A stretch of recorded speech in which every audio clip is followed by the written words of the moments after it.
যায় রে মনের ময়লা, পরশ করিল হয় প্রেমের তরঙ্গ, ধর রে মন সেই সাধুগুরু বৈষ্ণবের সঙ্গ। সাধুসঙ্গ সাধুসঙ্গ সর্বশাস্ত্রী কয়, লইবা মাত্র সাধুসঙ্গ জীবের দেহেতে কৃষ্ণ প্রেম ভক্তির উদয় হয়। হরিবল হরিবল। আজ আমার প্রথম সাবজেক্ট মাইক সাউন্ড সিস্টেম খুব ভালো। যে ভালো তারে ভালো বলতে হয়, নইলে তার অপরাধ হয়। এটা আমার গুরুর কথা। বাবা মোহন রে, যে ভালো তারে নিয়ে ভালোই বলবি, নইলে অপরাধ। আজ প্রায় 7 দিন ধরে বাড়ি থেকে বের হয়েছি, প্রতিদিন কীর্তন। তার মধ্যে আজকে এই জায়গায় সেটটা অন্তত খুব ভালো, সেটটা অত্যন্ত ভালো। দাদু ভাই, তোমার আশীর্বাদ করি। যদিও বা পাপি মানুষ, পাপ বদনের আশীর্বাদ নাও রাখতে পারে, তবু ভক্তের মাঝে দাঁড়িয়েছি, এখান থেকে আশীর্বাদ করি। দাদু ভাই, তোমার এই যন্ত্রটা ভালো থাক, তৎসঙ্গে যেন তোমার দেহ যন্ত্রটা ভালো থাকে। এইভাবেই যেন বৈষ্ণব সেবায় যেন তুমি লাগতে পারো।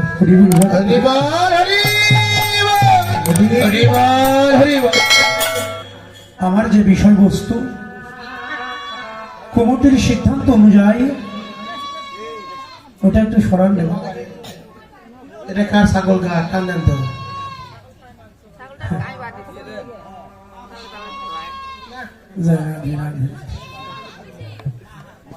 ওরা পশু হলো ভালো রে, গোষ্ঠ পালার মধ্যে বুঝতে পারে ওরা পশু হলো ভালো। কমিটির সিদ্ধান্ত অনুসারে আমার যে পালাটা নির্ধারিত করে দেওয়া হয়েছে, সেই পালাটার নাম কি বাবা? কীর্তন পালা নয়, সেই পালাটার নাম হলো ভগবান শ্রীকৃষ্ণের গমন গোষ্ঠ, মানে যাওয়া। একটা আসা আর একটা যাওয়া। যে কোনো পালার যে তাৎপর্য বোঝার চেষ্টা করবেন সবাই। একটা হলো আসার পালা আর একটা হলো যাওয়ার পালা। ভগবান মায়ের কোল থেকে বিদায় নিয়ে চলে যায়। ভগবান জগৎপতি ভগবান তাহা করবে। বালক বেশে গোপাল বেশে সকাদেরকে নিয়ে লবলক্ষ ধেনু নিয়ে মায়ের কোল থেকে গোচারণ করবে। হরিবল হরিবল। রাধে,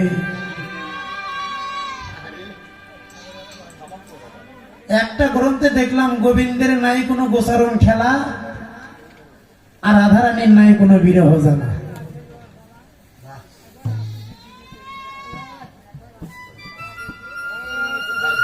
তাই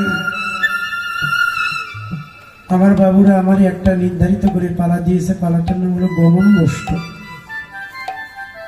মায়ের কাছ থেকে বিদায় নিয়ে লবলক্ষ ধেনু বসে নিয়ে সখাদেরকে নিয়ে বনে গমন করবে, গোটের খেলা খেলতে যাবে, বিদায় নিয়ে যাবে। আমাদেরও যে এই সংসার থেকে কখন কোন সময় বিদায় নিয়ে যাইতে হবে, এটা কোনোদিন আমরা বলতে পারবো বাবা। লবলক্ষ ধেনুর পাল গোসায় নিয়ে গোসারণ করতে যাবে। এখনো সময় আছে মা বাবা, তোমার এই দেহটা সাধুগুরু বৈষ্ণবের বাজারে থেকে সেজে বুঝে নাও, গোসায় রেখে নাও। কখন যে কোন সময় গমন করতে হবে এটা কোনোদিন বলা যায় না। তো গমন গোষ্ঠ নীলা সম্বন্ধে যদি কোনো অপরাধ হয়ে যায়, আমি আগেই ক্ষমা চেয়ে নিই। আমি আপনাদের সন্তানের ন্যায়, আমার বিদ্যা নাই, বুদ্ধি নাই, মন্ত্র নাই, সাধন ভজন কিছুই নাই। যদি কোনো অপরাধ হয়ে যায়, বাবা কি নিজের সন্তানকে ছেড়ে ফেলে দেয় না। ভুলগুলি ফেলে দিয়ে, ভুলগুলি ক্ষমা করে দিয়ে আবার তারে কোলে তুলে নেয়। তবে যদি কোনো অপরাধ করেই থাকি, নিজের সন্তান মনে কিংবা আপনাদের চরণে ধস মনে করে আমার অপরাধটুকু ক্ষমা সুন্দর দৃষ্টিতে দেখবেন। কারণ আমি আপনাদের চরণধুলি প্রত্যাশা নিয়ে দাঁড়িয়েছি। সবাই আমার কৃপা করবেন ধুলি দিয়ে, যেন প্রাণ ভরে গাইতে পারি, আপনাদের মধ্যে বিশুদ্ধ ভক্তদেরকে যেন একটু আনন্দ প্রদান করতে পারি। চলুন সবাই গুরুর কৃপা শিরে ধারণ করি। শ্রী গুরু নিতাই গৌর।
প্রাণ গৌর সাধনে ডাকিল ডাকিল রে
থেকে বেলা হলো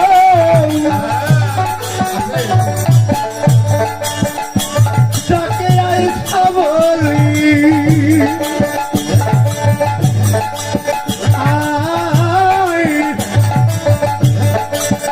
আইসা বলি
अरे परवा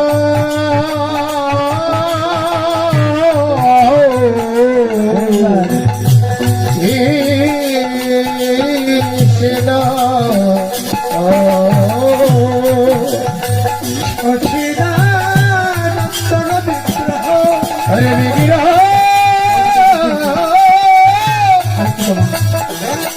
রাধি রাধি শ্রী গোবিন্দ সর্বকারণে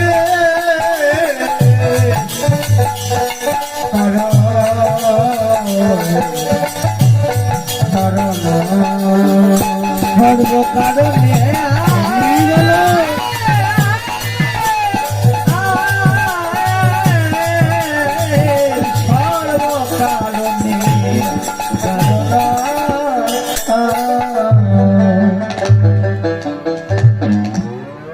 দাদা আপনি ভালো বোঝেন কোনটাতে কি লাগবে একটু শিরে দেবেন। হ্যাঁ আমরা চাইলেই হবে না, আপনি ভালো বোঝেন। রাধেশ্যাম হরি বল হরি বল। যাই হোক আমার মা জননীরা একটু সামনের দিকে আসলে ভালো হয় না মায়েরা? হ্যাঁ বাবারা ধনী দেয়, মায়েদের উলু নাই, তাহলে হলো যেখানে হয় জগল্লামের ধ্বনি, সেই স্থানটা হলো একমাত্র সুরধি। হ্যাঁ, যেখানে সাধুগুরু বৈষ্ণবের সমাগম হয়, সেখানে ভগবান নিজে গীতায় বলেছে, হে অর্জুন, যেখানে গীতাপাঠ, চৈতন্যপাঠ, সাধুগুরু বৈষ্ণবের আগমন হয়, সেখানে আমি শ্রীমতী রাধারানীকে নিয়ে বিরাজ করিয়া থাকি। গীতার কথা। জয় হোক। বিশ্ব